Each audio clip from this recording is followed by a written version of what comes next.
Imagine-se diante de um menino órfão, criado em meio às ruínas de uma república em colapso. Um garoto frágil, sem exército próprio, sem glória militar. Mas que aos 18 anos recebeu um nome, César, e com ele uma missão, salvar Roma. Esse menino era Augusto, o homem que transformou um país à beira do caos em o maior império da história antiga, que trouxe paz após décadas de guerra civil, que governou por mais de 40 anos, sem usar coroa, sem declarar-se rei, apenas com um título novo, príncipe, o primeiro entre iguais. Neste episódio, vamos mergulhar fundo na vida de Augusto, desde sua infância solitária, passando por golpes, assassinatos, guerras e alianças traídas, até a construção de um sistema que duraria séculos. Seja bem-vindo ao mundo de Augusto, o verdadeiro arquiteto do Império Romano. Ele nasceu em 63 a.C., numa Roma à beira de um colapso silencioso. A República ainda existia nos documentos e na linguagem política, mas na prática já estava corroída por conflitos internos, guerras civis e a crescente concentração de poder nas mãos de poucos homens ambiciosos. Era nesse ambiente incerto, cheio de sombras, que entrava no mundo Caius Octavius Turinus, o futuro Augusto. Um menino frágil, de saúde delicada, cujo destino parecia tão improvável quanto extraordinário. Seu nascimento ocorreu em Rávena, uma cidade estratégica do norte da Itália, onde seu pai, também chamado Caius Octavius, servia como magistrado. A família dos Octávios era antiga e respeitável, mas não fazia parte das grandes dinastias senatoriais que dominavam Roma desde séculos. Eram aristocratas, sim, mas distantes do centro do poder real. Seu pai havia conquistado certa reputação ao ser eleito pretor e depois governador da Macedônia, posição importante, mas que não lhe dava acesso direto às estruturas mais altas do Estado. Mesmo assim, os Octávios eram uma família influente em seus círculos e possuíam terras, relações e uma tradição de serviço público que moldava o caráter de seus filhos. Otaviano foi criado em um ambiente que misturava a rigidez da educação romana tradicional com o carinho discreto de uma mãe jovem e uma avó marcante. Sua mãe, Átia, era filha de Júlia, irmã de Júlio César, o que tecnicamente tornava Otaviano sobrinho-neto do homem que viria a ser o maior nome da história romana até aquele momento. Essa relação seria crucial anos mais tarde, mas na infância, talvez fosse apenas mais um detalhe entre tantos na vasta teia de conexões familiares romanas. Átia era uma mulher inteligente e culta, e parece ter sido ela quem mais influenciou diretamente a formação do menino após a morte precoce de seu marido. Sua avó, Júlia, por sua vez, era uma figura forte e carismática, próxima a César e profundamente envolvida nos círculos políticos da época. Foi com elas que Otaviano aprendeu cedo a importância das aparências, da paciência e do jogo silencioso do poder. Quando tinha cerca de 4 anos, perdeu o pai, um evento que abalou profundamente sua vida. Com a morte de Caius Octavius, a família se viu mais vulnerável, especialmente diante da instabilidade política que já começava a tomar conta de Roma. Apesar disso, não caíram na pobreza nem perderam suas posições sociais. Ao contrário, foram acolhidas com respeito pelas ramificações mais poderosas da família, e Otaviano continuou recebendo uma educação cuidadosa, adequada para um jovem destinado, pelo menos teoricamente, a seguir carreira política. Sua formação foi intensa e disciplinada, como exigia o padrão romano para as elites. Começou cedo a estudar gramática, retórica e literatura grega e latina, línguas essenciais para qualquer aspirante a líder romano. Aprendeu a ler textos clássicos, a compreender os discursos políticos e a reconhecer os fundamentos da lei e da filosofia.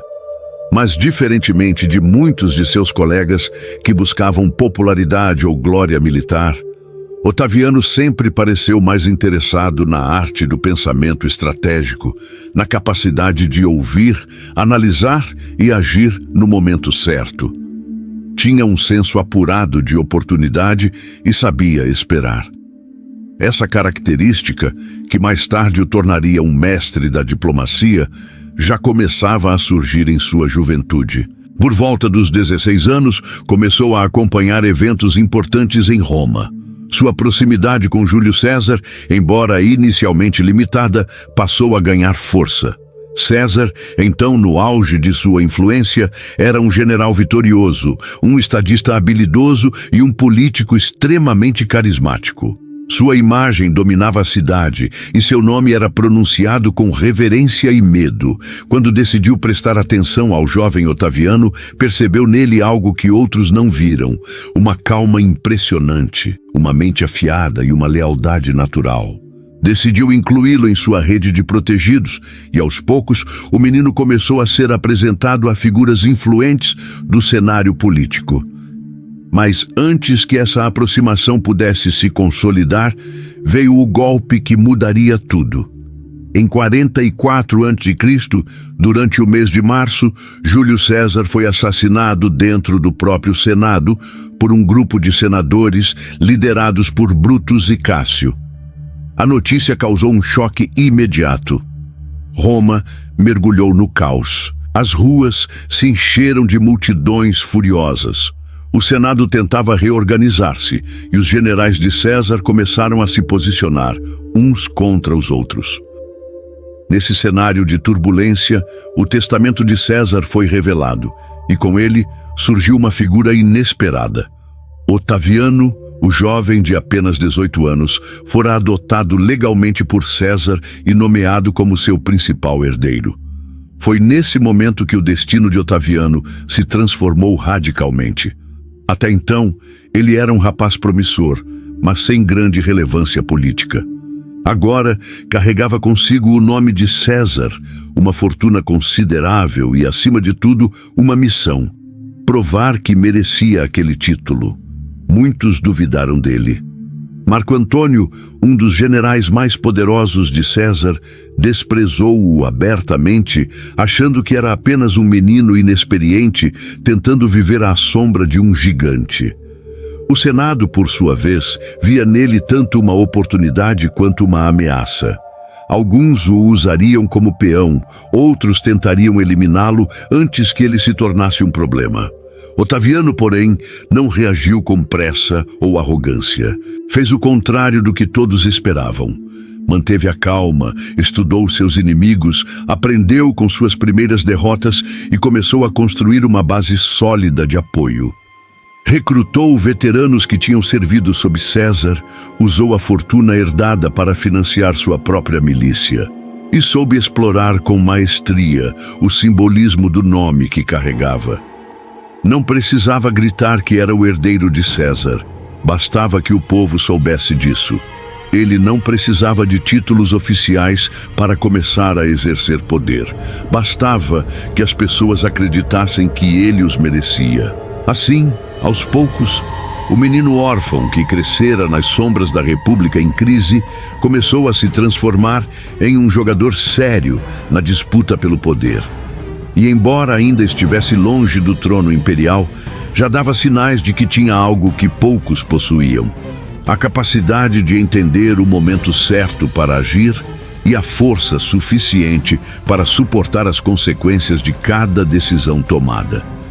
Era um jovem de aparência frágil, mas com uma mente que já começava a planejar o futuro de Roma. Ao retornar à cidade, logo percebeu que não podia contar com aliados fáceis. O Senado, dividido entre aqueles que queriam restaurar a República e os que buscavam ocupar o vácuo deixado por César, olhava para ele com desconfiança. Marco Antônio, que assumira o controle de boa parte do exército cesariano, tratou-o com condescendência, achando que ele desistiria diante das primeiras dificuldades. Mas Otaviano fez o oposto. Recusou submissão, buscou apoios entre os soldados que haviam lutado com César e começou a tecer alianças discretas com senadores que viam nele uma alternativa a Antônio. Seu primeiro teste real veio quando tentou reclamar publicamente a herança deixada por César. Marco Antônio, controlando os cofres do Estado, negou-lhe acesso à fortuna pessoal de César, forçando-o a buscar recursos próprios. Sem hesitar, Otaviano vendeu bens familiares, pediu empréstimos e conseguiu reunir fundos suficientes para pagar aos veteranos que demonstravam lealdade a ele. Foi um gesto arriscado, mas eficaz. Mostrou que tinha independência financeira e disposição para enfrentar adversários mais experientes. Logo, começou a atrair seguidores. Jovens ambiciosos, veteranos descontentes, políticos que buscavam novas alianças, todos começaram a ver nele uma alternativa viável. Ele não falava como um revolucionário, nem se apresentava como um salvador. Falava como alguém que entendia o passado, mas queria construir um futuro diferente. Usava a memória de César como escudo e espada, mas não se escondia atrás dela. Sabia que precisava construir sua própria identidade política. E foi assim que, aos poucos, o menino que havia crescido nas sombras da República em decadência começou a emergir como uma figura central na luta pelo poder. Ainda era apenas o começo, mas já se via que Otaviano não era um mero herdeiro ocasional. Era alguém que, mesmo sem armas, sem exército e sem experiência, havia decidido que iria governar Roma. O testamento de Júlio César foi lido em meio a um clima de tensão, medo e especulação. Naquela manhã do ano 44 a.C., Roma ainda tentava compreender a magnitude do crime cometido dias antes, o assassinato de seu líder mais poderoso dentro dos muros do Senado. Os senadores que haviam dado início ao ataque juravam ter agido em defesa da República, mas as ruas da cidade já começavam a ferver com a reação popular. O corpo de César havia sido incinerado publicamente, e os discursos que se seguiram, especialmente o de Marco Antônio, inflamaram a multidão, transformando o funeral em uma explosão de ódio contra os chamados liberadores. Foi nesse ambiente turbulento que surgiu uma figura inesperada, Otaviano, o jovem de apenas 18 anos, até então praticamente desconhecido nas altas esferas políticas. Ao ser revelado como o herdeiro legal de César, adotado por ele em vida e nomeado sucessor formal, o impacto foi imediato. Alguns riram, achando que era uma piada cruel do destino. Afinal, o rapaz não tinha exército, não tinha cargos oficiais e não possuía experiência militar ou política. Outros, porém, perceberam logo que ali estava alguém perigoso, mesmo que ainda parecesse frágil à primeira vista. Marco Antônio, então, no topo de sua influência, tratou Otaviano com desprezo desde o início. Considerava-se o natural sucessor de César, tanto pelo tempo que havia passado ao seu lado, quanto pela posição que ocupava dentro da hierarquia militar e política. Tinha sob seu comando parte do exército cesariano, controlava boa parte das finanças estatais e mantinha contato direto com as legiões veteranas. Para ele, aquele menino era apenas mais uma complicação temporária, alguém que desistiria diante das primeiras dificuldades. Otaviano, porém, não pensava assim. Ele sabia que não podia vencer uma batalha física logo de início, mas entendia que a guerra verdadeira seria outra. A guerra simbólica, a disputa pelo significado da herança de César. E para isso ele decidiu fazer algo simples, porém revolucionário. Assumiu o nome de César.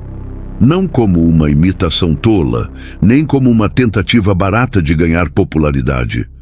Ele fez isso deliberadamente, como uma afirmação de identidade política.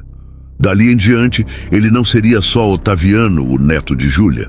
Seria César, o herdeiro legítimo daquele que havia dominado a Gália, atravessado o Rubicão e chegado ao ápice do poder romano. A decisão não foi bem recebida por todos. Muitos consideraram arrogância, outros viram uma ameaça à ordem estabelecida. Mas o povo, especialmente os soldados que tinham servido sob César, viu nisso uma promessa de continuidade. Afinal, se César representava a vitória, a ordem e a força, quem melhor para carregar esse legado do que aquele que fora escolhido por ele próprio? Essa narrativa começou a se espalhar, lentamente, mas com efeitos profundos. Veteranários que antes seguiam Antônio começaram a olhar com atenção para o jovem que usava o nome de seu antigo general com tamanha confiança. Mas a realidade política era complexa e traiçoeira. Otaviano sabia que não poderia depender apenas do simbolismo. Precisava de recursos, de apoio real, de bases concretas. Foi então que tomou uma série de decisões que impressionaram até seus adversários mais céticos. Primeiro, recusou submissão a Antônio, negando-se a ser manipulado como uma peça secundária na nova configuração do poder.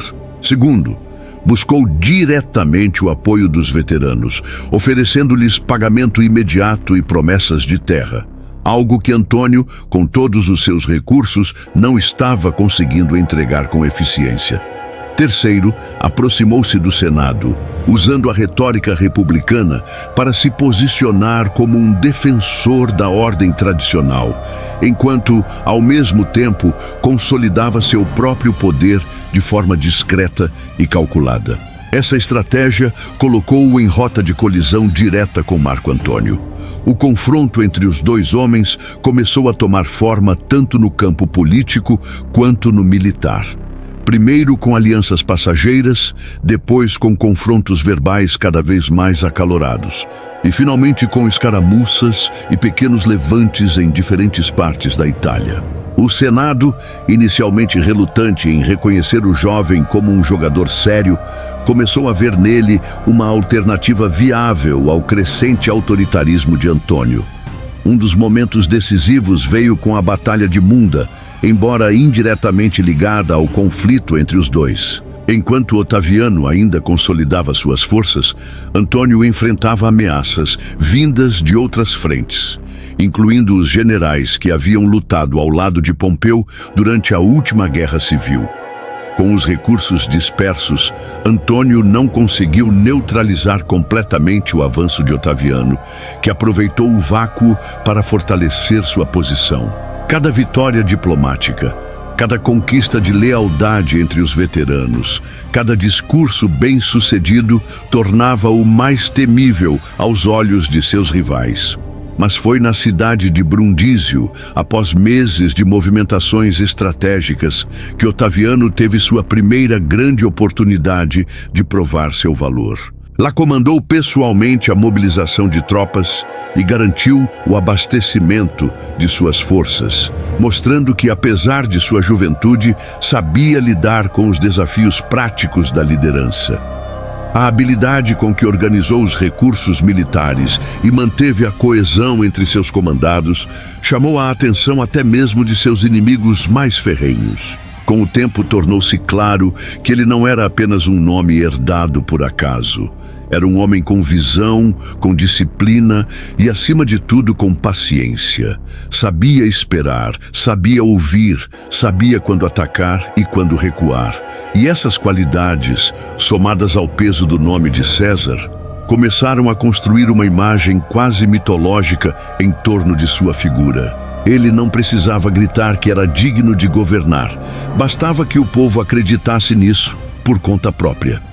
Assim, aos poucos, Otaviano deixou definitivamente para trás a imagem de menino inexperiente e começou a surgir como um verdadeiro concorrente ao poder supremo de Roma. Sua ascensão ainda estava longe de ser garantida, mas já se via claramente que ele não era apenas um herdeiro ocasional.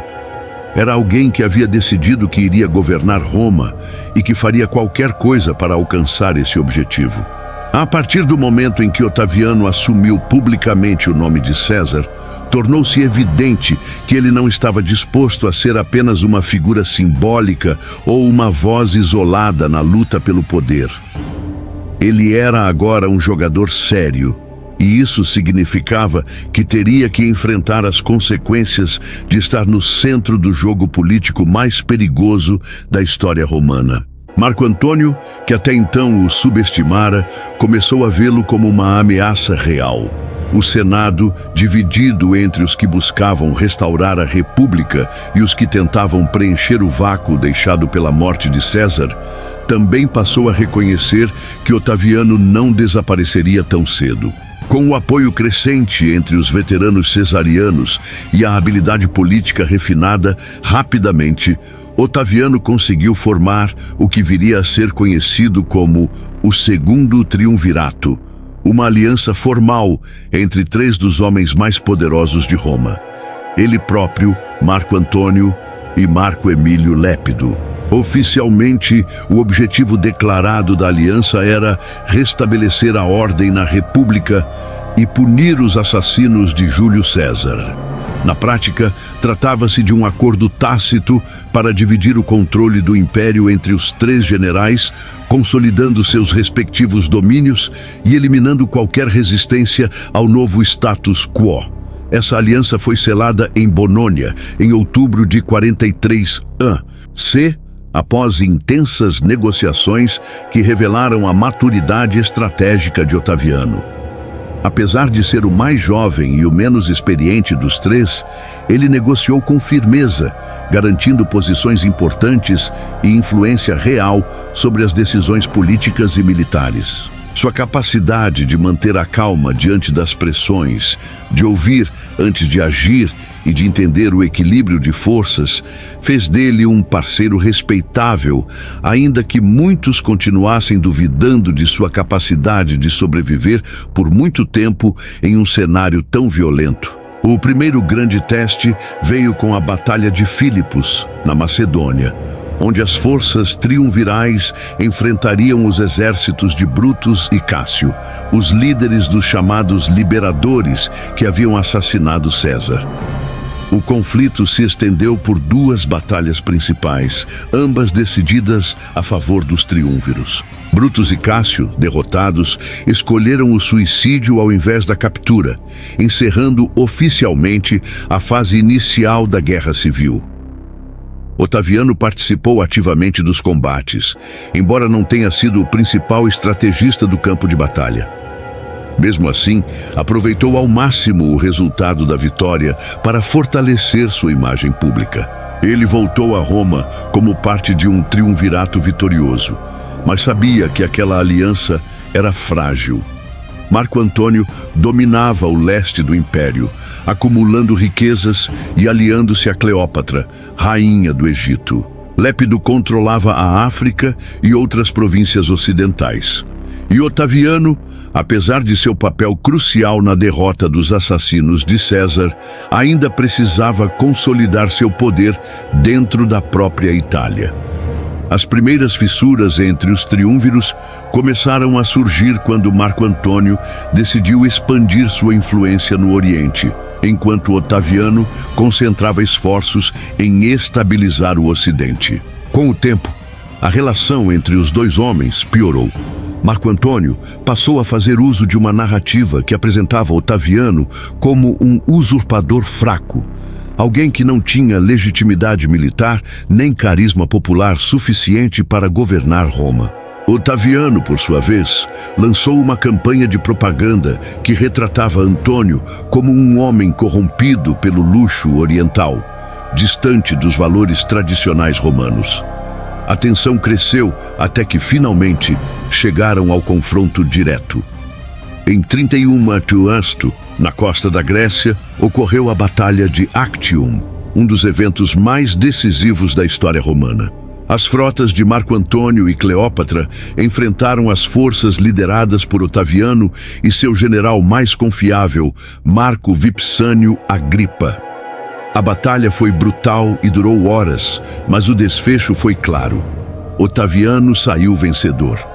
A derrota obrigou Antônio e Cleópatra a fugirem para Alexandria, onde ambos acabariam cometendo suicídio nos meses seguintes. A vitória em Actium marcou o fim da Guerra Civil e o começo de uma nova era.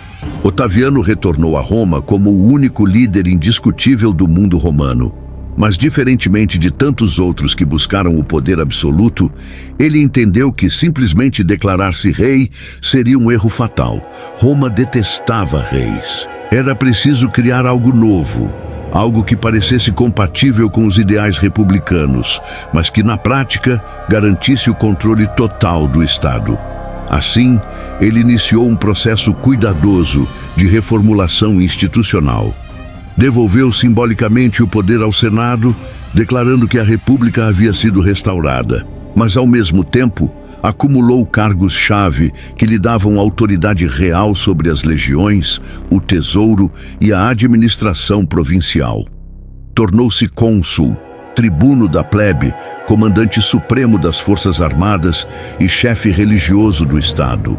Cada título era conferido legalmente, cada posição era justificada com base nas tradições romanas e, no entanto, juntos, eles formavam um sistema de poder centralizado sem precedentes. Foi nesse contexto que ele recebeu o título de Augusto, um nome sagrado e quase divino, atribuído por decreto do Senado em 27 c.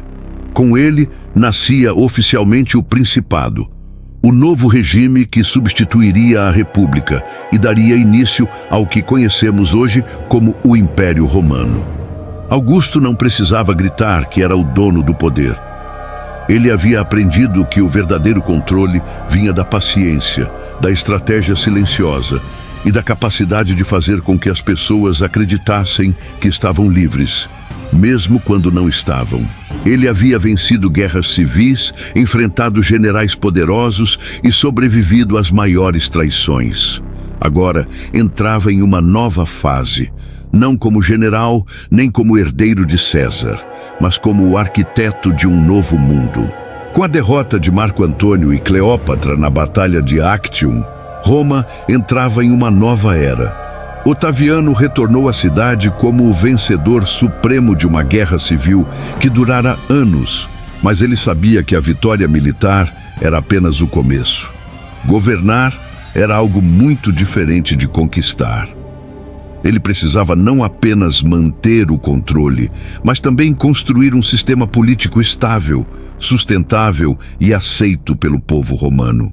Isso exigiria habilidade, paciência e uma visão única do poder. Ao voltar a Roma, Otaviano enfrentou um dilema delicado: como consolidar o poder absoluto sem parecer um rei. A própria ideia de monarquia era abominada por Roma desde os tempos da antiga República, quando o último rei, Tarquínio, foi expulso sob acusações de tirania. Qualquer tentativa explícita de declarar-se governante único seria recebida com desconfiança e talvez até resistência violenta. Por isso, ele optou por uma estratégia mais sutil: reformular o sistema existente, mantendo as aparências republicanas enquanto concentrava o verdadeiro poder nas suas mãos. Ele começou devolvendo simbolicamente o poder ao Senado.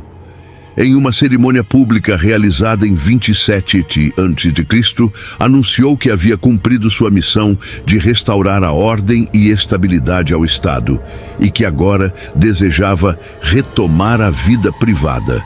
Disse que não queria mais exercer autoridade sobre o exército ou controlar províncias distantes, que Roma, enfim, estava livre novamente.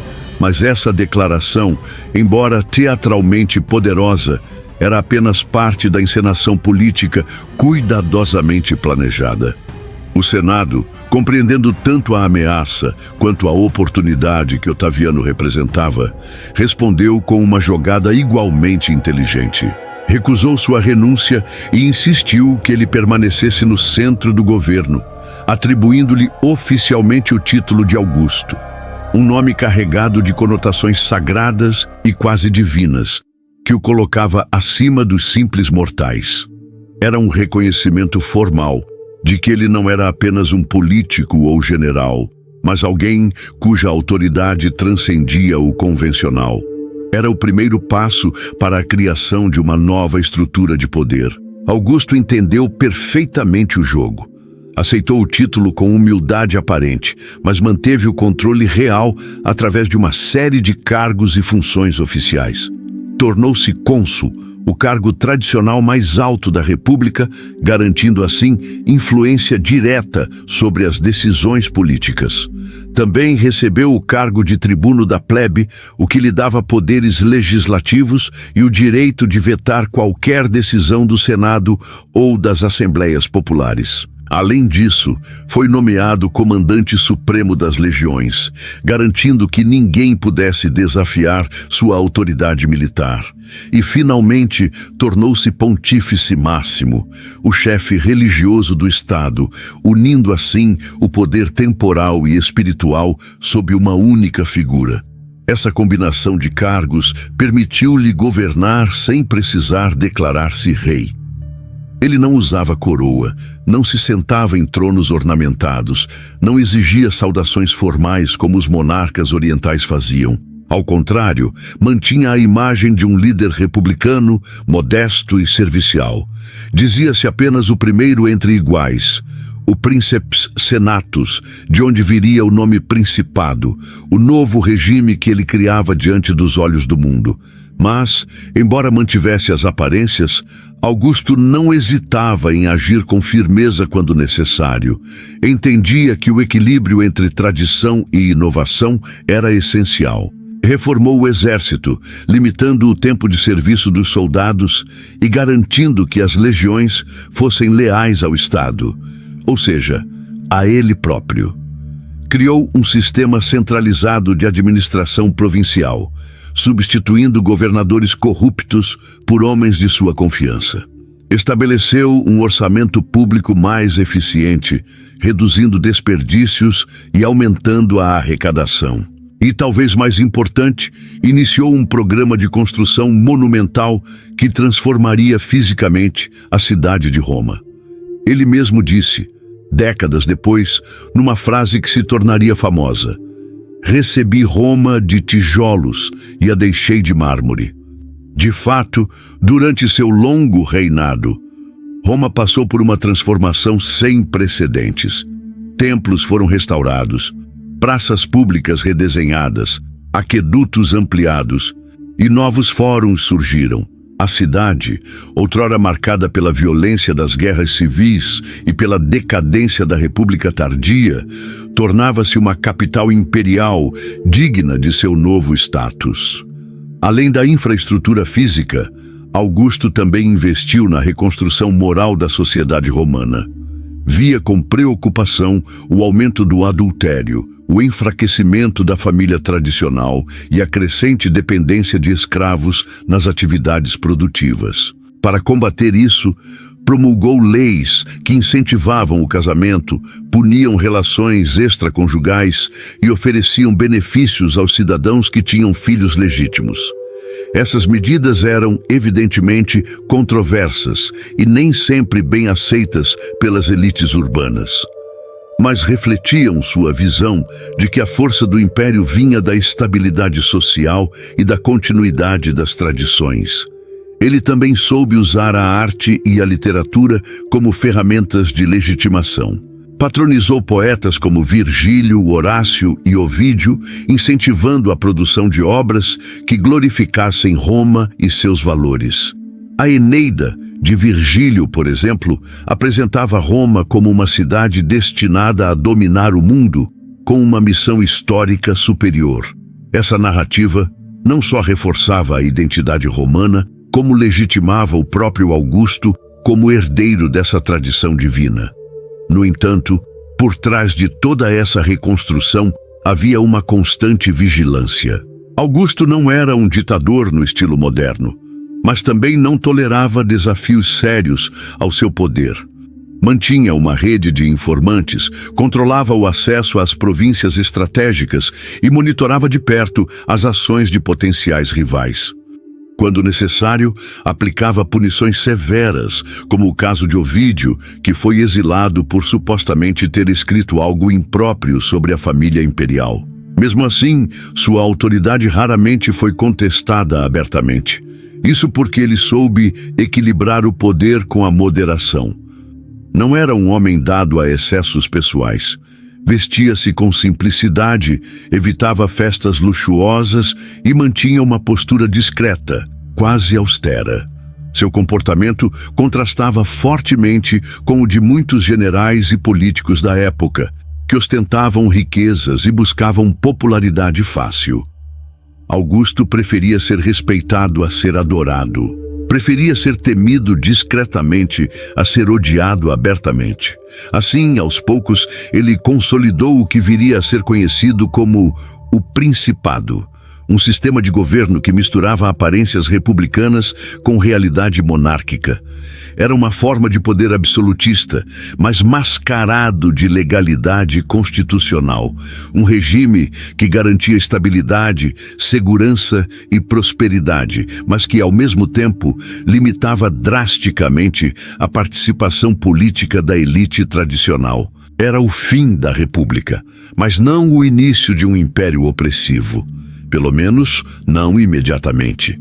Augusto havia criado algo novo, algo que funcionava. E ao fazer isso, não apenas salvou Roma do caos, ele a transformou para sempre. Augusto sabia que não bastava ter o poder, era preciso fazê-lo funcionar. E isso significava garantir a estabilidade, a ordem e, acima de tudo, o apoio do povo romano. Ele havia vencido guerras civis, derrotado inimigos poderosos e consolidado seu domínio sobre o Estado, mas entendia perfeitamente que um império não se mantém apenas com exércitos e leis. É necessário também governar corações, controlar narrativas e criar uma identidade comum capaz de unificar milhões de pessoas sob uma única autoridade. Foi por isso que nos primeiros anos de seu governo, ele investiu pesadamente na construção da chamada Pax Romana, a Paz Romana, um período de relativa tranquilidade que se estenderia por mais de 2 séculos. Durante esse tempo, Roma deixou de ser palco de constantes revoltas e conflitos internos para tornar-se um espaço de crescimento econômico, segurança jurídica e integração cultural. Não era uma paz absoluta, longe disso, mas era algo novo, tangível e visível para todos os cidadãos do Império. Ele começou pelo básico, infraestrutura. Entendia que uma cidade bem conectada, com estradas seguras, aquedutos eficientes e fóruns organizados, era uma cidade mais próspera e menos propensa à rebelião. Por isso, lançou um amplo programa de obras públicas, financiado por impostos bem administrados e pela riqueza trazida das províncias conquistadas. Estradas foram ampliadas, pontes reconstruídas, praças renovadas e templos restaurados. Em Roma, o Fórum de Augusto foi construído como parte de um esforço consciente de transformar fisicamente a capital, dando-lhe uma aparência digna de seu novo status imperial. Mas ele sabia que não bastava construir. Era preciso mostrar ao povo que essas melhorias existiam, que eram reais e que vinham dele. Por isso, criou uma verdadeira máquina de propaganda, baseada tanto em imagens quanto em narrativas simbólicas. Moedas com seu rosto passaram a circular por todo o império, reforçando sua imagem como líder legítimo e divinamente escolhido. Monumentos foram erguidos em sua homenagem, inscrições em pedra registravam seus feitos e até mesmo festivais começaram a incluir referências explícitas ao seu papel salvador.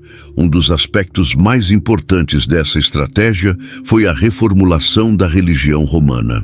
Augusto entendeu que para manter o controle precisava vincular-se ao sagrado. Promoveu o culto à sua figura como um semideus, incentivando que fosse venerado como filho de Júlio César, cuja divindade já havia sido oficialmente reconhecida. Criou rituais, patrocinou sacerdotes e até promoveu mudanças na hierarquia religiosa tradicional, garantindo que o sistema político e o sistema divino andassem juntos. Ao mesmo tempo, investiu na moralização da sociedade. Via com preocupação o aumento do adultério, a decadência da família tradicional e o crescente distanciamento dos valores romanos clássicos.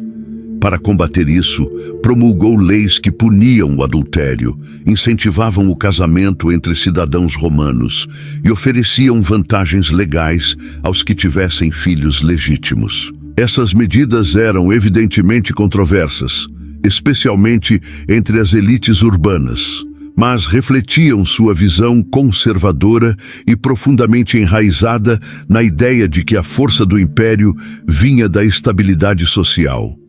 Também soube usar a arte e a literatura como ferramentas de legitimação. Patronizou poetas como Virgílio, Horácio e Ovídio, incentivando a produção de obras que glorificassem Roma e seus valores. A Eneida de Virgílio, por exemplo, apresentava Roma como uma cidade destinada a dominar o mundo, com uma missão histórica superior. Essa narrativa não só reforçava a identidade romana, como legitimava o próprio Augusto como herdeiro dessa tradição divina. Além disso, usou o teatro, os jogos e os espetáculos como forma de entretenimento popular e controle social. Organizou grandes eventos no Coliseu, nas arenas e nos circos, onde gladiadores lutavam, carruagens competiam e multidões se reuniam em celebração coletiva. Esses espetáculos serviam não apenas como distração, mas como demonstração de poder. Mostravam que o imperador tinha recursos suficientes para bancar o luxo e garantir o bem-estar da população. Mas nem todas as suas ações eram voltadas para a massa. Ele também cuidava das elites com atenção estratégica. Sabia que o Senado ainda representava uma classe influente, mesmo que politicamente subordinada. Por isso, manteve a ilusão de participação, permitindo que senadores continuassem desempenhando papéis formais, enquanto garantia que os cargos-chave fossem ocupados por homens de sua confiança. Também reformou o sistema provincial, substituindo governadores corruptos por administradores competentes e leais, o que garantiu maior eficiência fiscal e reduziu a possibilidade de revoltas locais. Sua política externa também era marcada por pragmatismo. Ao contrário de alguns de seus predecessores que buscavam constantemente novas guerras de conquista, Augusto preferia a diplomacia quando possível. Tratados foram firmados com reinos vizinhos, alianças foram estabelecidas e, sempre que possível, evitava conflitos desnecessários. Mas isso não significa que ele hesitasse em usar a força quando necessário. Quando uma província ameaçava sair do controle, enviava legiões rapidamente, garantindo que a ordem fosse restabelecida com firmeza. Durante seu reinado, Roma expandiu suas fronteiras para além dos Alpes, incorporou regiões como a Panônia e a Récia e consolidou seu domínio no Egito, que se tornou uma província vital para o abastecimento de grãos. Ele também investiu na defesa das fronteiras mais vulneráveis, fortificando o Reno e o Danúbio como linhas naturais de proteção contra invasores germânicos e dacianos. Porém, talvez o maior feito de Augusto tenha sido a criação de uma imagem duradoura de si mesmo. Ele não era apenas um governante, era um símbolo, um homem que havia salvo Roma do caos, que havia trazido ordem após décadas de guerra civil, que havia dado ao povo segurança, prosperidade e orgulho de pertencimento. Sua imagem era transmitida através de esculturas, moedas, discursos e monumentos, e essa narrativa se espalhou por todo o império. Mesmo assim, ele nunca se considerou um homem imutável. Tinha consciência de que governar era um trabalho constante que exigia adaptação e vigilância. Mantinha uma rede de informantes, monitorava potenciais rivais e estava sempre atento às mudanças políticas e sociais. Sabia que o poder podia ser perdido tão rápido quanto adquirido, e por isso nunca descansou sobre seus louros. Assim, aos poucos, Augusto consolidou não apenas o regime, mas também a ideia de que Roma precisava de um líder forte, equilibrado e visionário. Ele não gritava que era o dono do poder. Ele fazia com que o povo sentisse que ele era necessário. E nesse jogo silencioso e profundo, ele foi mestre absoluto. Augusto sabia que governar Roma era uma tarefa complexa, mas também entendia que um império não se mantém apenas com ordem interna. Era preciso expandir, consolidar fronteiras e garantir que as províncias permanecessem sob controle. Assim, nos primeiros anos de seu governo, ele iniciou uma série de campanhas militares que visavam estender os limites do mundo romano, proteger suas fronteiras e eliminar ameaças reais ou potenciais. Uma das primeiras frentes de ação foi a Espanha, onde tribos locais resistiam ao domínio romano havia décadas. Embora Roma já controlasse grande parte da Península Ibérica desde a Segunda Guerra Púnica, regiões como a Cantábria e o norte da Lusitânia ainda eram foco de revoltas constantes. Augusto decidiu resolver isso de forma definitiva. Enviou legiões bem treinadas e equipadas, lideradas por generais de confiança, e em uma série de campanhas duras, mas eficazes, conseguiu submeter esses povos rebeldes. A vitória na Espanha significou mais do que apenas segurança territorial. Trouxe riquezas em minérios preciosos, especialmente prata e ouro, fortalecendo ainda mais o tesouro imperial. Ao mesmo tempo, ele concentrou esforços na Gália, onde o cenário era diferente. Ali, Roma já tinha presença estabelecida há algum tempo, mas a região ainda precisava de maior integração política e econômica. Para isso, incentivou a construção de cidades romanas, estradas e aquedutos, promoveu alianças estratégicas com chefes locais e financiou festivais e jogos que ajudariam a criar uma identidade cultural compartilhada. O objetivo era claro: transformar a Gália em uma província modelo, economicamente produtiva e politicamente estável. Mas talvez a maior conquista territorial durante seu reinado tenha sido o Egito. Após a derrota de Marco Antônio e Cleópatra em Actium, Augusto marchou até Alexandria e declarou o Egito como uma província imperial direta, administrada pessoalmente por ele. Isso significava que o abastecimento de grãos para Roma estaria garantido, algo fundamental para manter a estabilidade na capital. Além disso, o Egito tornou-se uma fonte imensa de riqueza, graças aos impostos sobre o comércio e à exploração de seus recursos naturais. Com o Egito sob controle, Augusto pôde concentrar-se nas fronteiras orientais do império. Na Ásia Menor, enfrentou desafios menores, pois boa parte da região já estava sob influência romana há muito tempo. Mesmo assim, reorganizou as províncias, estabeleceu novas rotas comerciais e garantiu alianças sólidas com reinos vassalos, como o de Comagena e o de Galácia.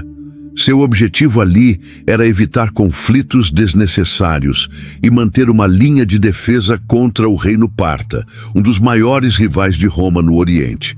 No entanto, nem todas as campanhas foram marcadas por vitórias fáceis. Em Ilíria, uma região montanhosa que hoje faz parte da Croácia e da Bósnia, enfrentou uma guerra longa e difícil contra povos locais que resistiram com ferocidade.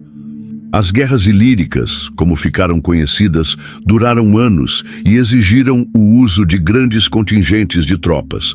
Mas ao final, Augusto conseguiu estabilizar a região, garantindo uma rota estratégica entre a Itália e o Oriente. Talvez um dos momentos mais simbólicos de sua política expansionista tenha sido a anexação da Panônia, uma área localizada ao longo do rio Danúbio, que se tornaria uma das fronteiras mais importantes do Império. A Panônia era habitada por povos guerreiros e altamente organizados, como os panônios e os dacianos, e dominá-los exigiu combates intensos. Mas quando a região foi finalmente pacificada, passou a servir como uma base estratégica para futuras operações militares no leste europeu.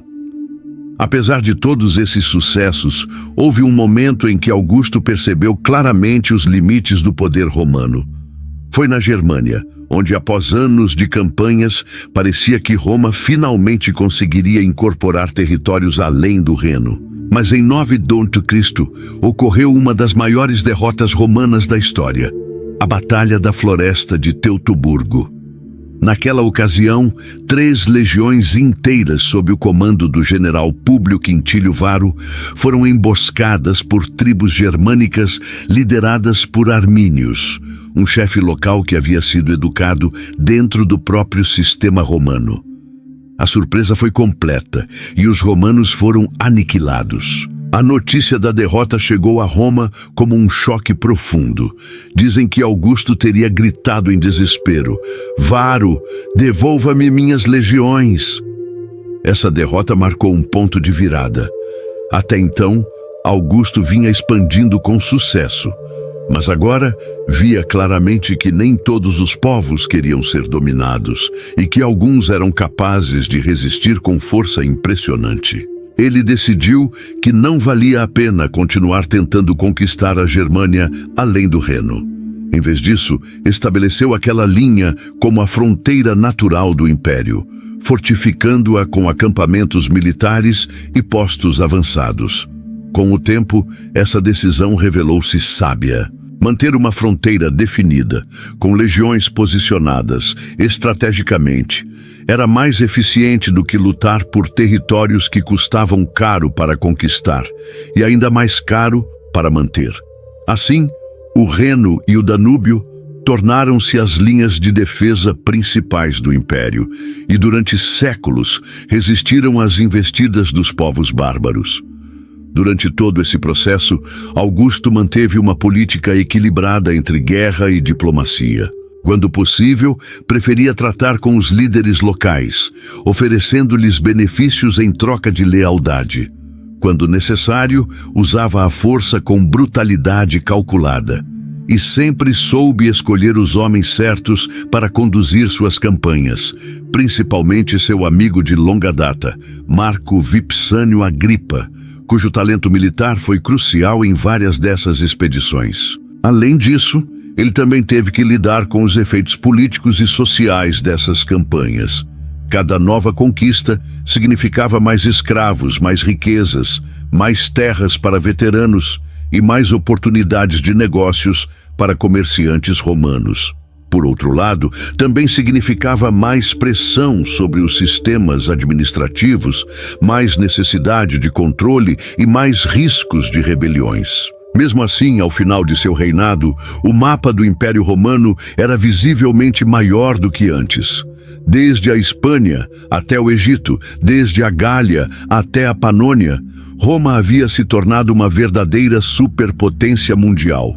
E tudo isso fora feito sem que Augusto precisasse declarar-se rei, apenas com estratégia, planejamento e a habilidade única de entender até onde o poder podia ir e onde era melhor parar.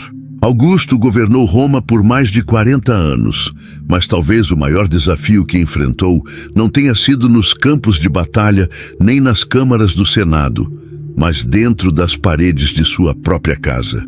Pois, embora tenha dominado o mundo conhecido, nunca conseguiu controlar completamente aqueles que amava.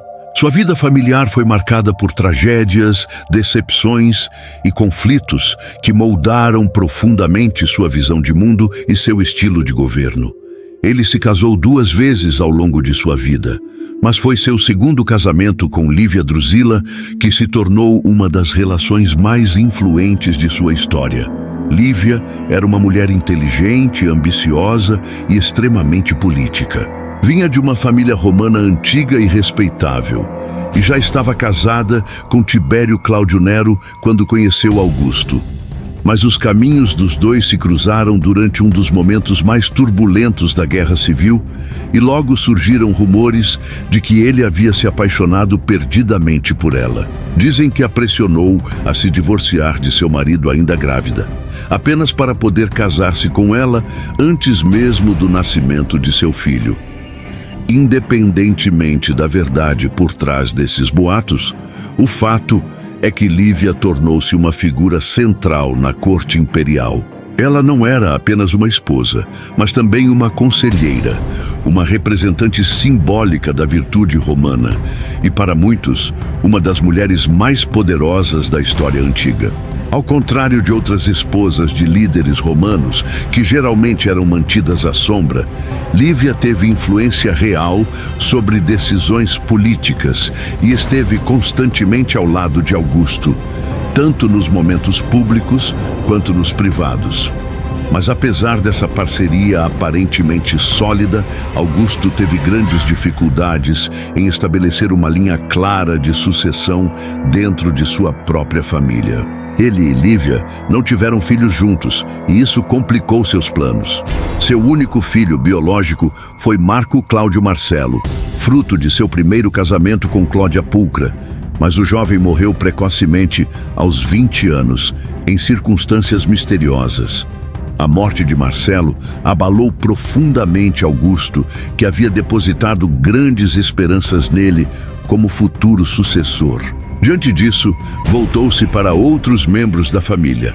Adotou Marco Vipsânio Agripa, seu melhor amigo e general mais leal, como parte de um plano cuidadosamente elaborado para garantir a continuidade de seu legado. Agripa casou-se com Júlia, filha única de Augusto, na tentativa de criar uma linhagem dinástica forte. Juntos, eles tiveram 5 filhos: Caio César, Lúcio César, Agripina, Druso e Germânico. Esses meninos foram criados desde cedo sob a expectativa de que assumiriam papéis importantes no futuro do Império. No entanto, o destino parece ter conspirado contra esses planos. Caio e Lúcio, os 2 primeiros herdeiros diretos, morreram jovens, em circunstâncias igualmente trágicas. Lúcio morreu enquanto servia como governador na Armênia, e Caio foi ferido em combate e veio a falecer pouco tempo depois. Com isso, restou apenas Tibério, o filho mais velho de Lívia, fruto de seu primeiro casamento com Tibério Cláudio Nero. Tibério era um homem competente, mas frio e distante, e Augusto parecia aceitá-lo mais por necessidade do que por escolha. Para selar ainda mais essa sucessão, obrigou Tibério a divorciar-se de sua esposa amada, Vipsânia Agripinila, e casar-se com Júlia, a filha de Augusto.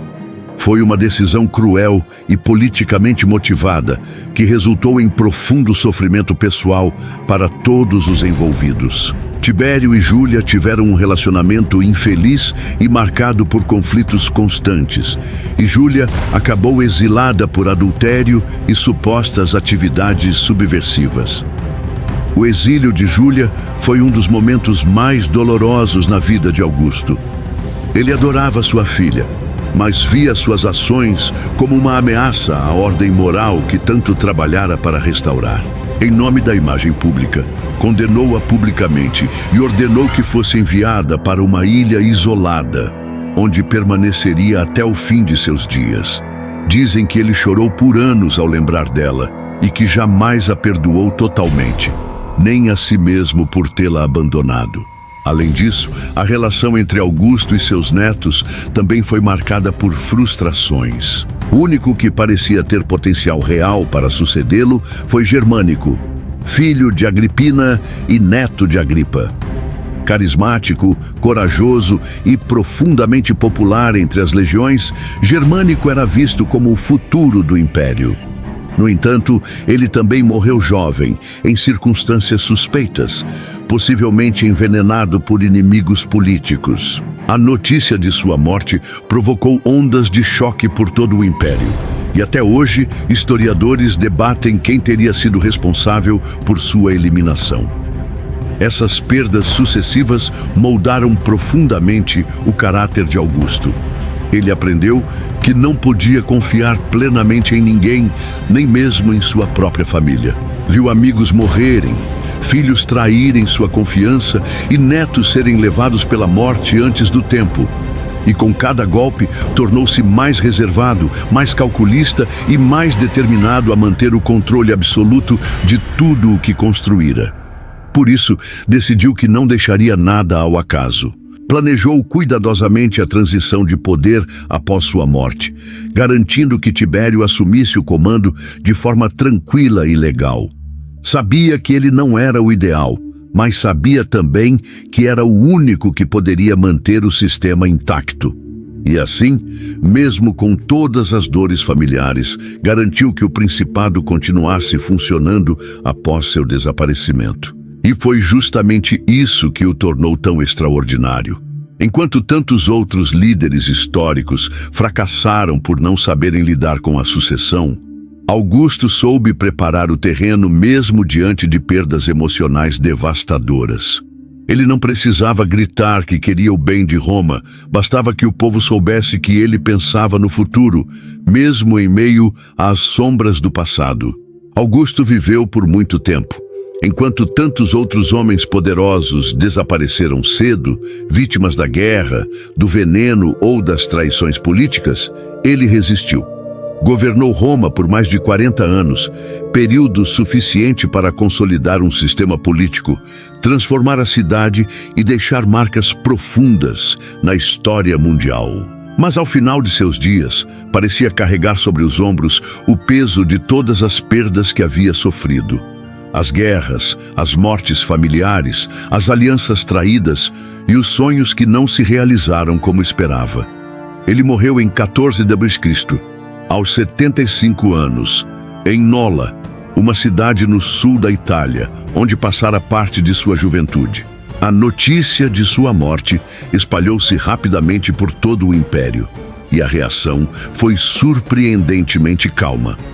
Não houve revolta, não houve caos imediato. O sistema que ele havia construído era tão sólido que continuou funcionando mesmo sem seu fundador. Isso, mais do que qualquer discurso ou decreto, mostrava o verdadeiro legado de Augusto. Ele havia criado algo maior do que ele mesmo. Seu sucessor imediato foi Tibério, seu enteado, escolhido após anos de planejamento cuidadoso.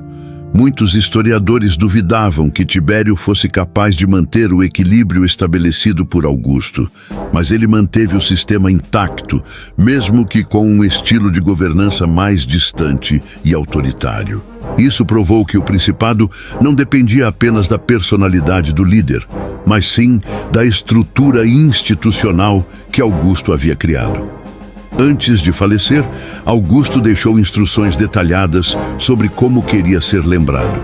Seu testamento foi lido publicamente no Senado e continha tanto disposições práticas quanto declarações simbólicas. Entre outras coisas, ordenou que suas realizações fossem inscritas em 2 tábuas de bronze e colocadas à entrada de seu túmulo, garantindo que gerações futuras tivessem acesso direto à versão oficial de sua história.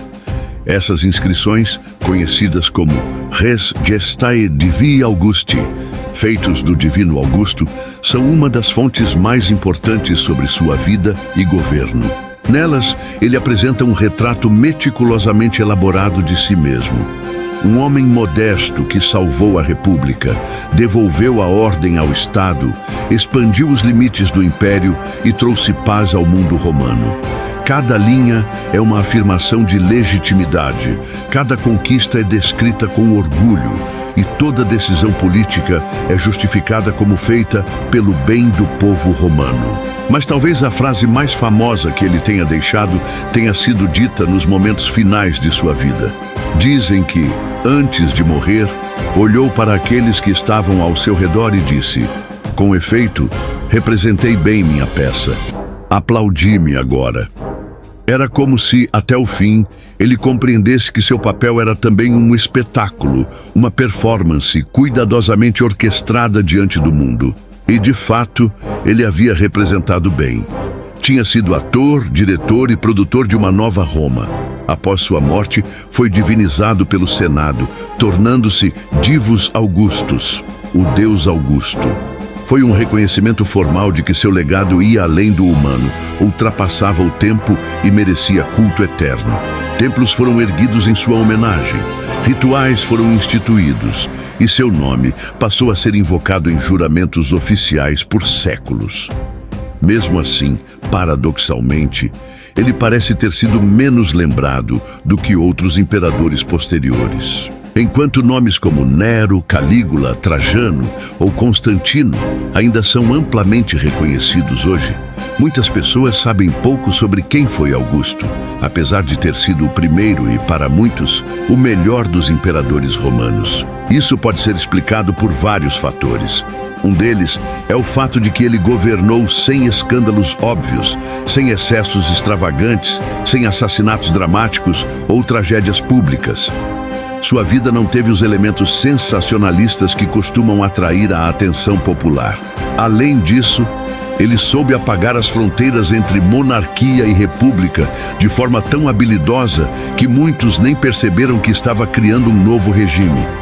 Ele não usava coroa, não declarava-se rei. E por isso, alguns acabaram subestimando sua importância histórica. No entanto, basta olhar para o mundo moderno para ver a marca que ele deixou.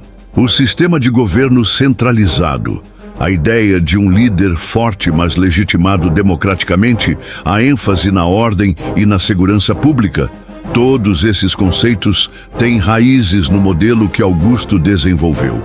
Até mesmo o nome do mês de agosto é uma homenagem a ele, prova de que sua memória permanece viva, embora muitas vezes silenciosa.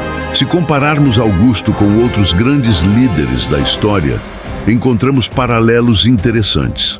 Como Dom Pedro II, o último imperador do Brasil, ele soube governar com moderação, evitando conflitos desnecessários e priorizando a estabilidade.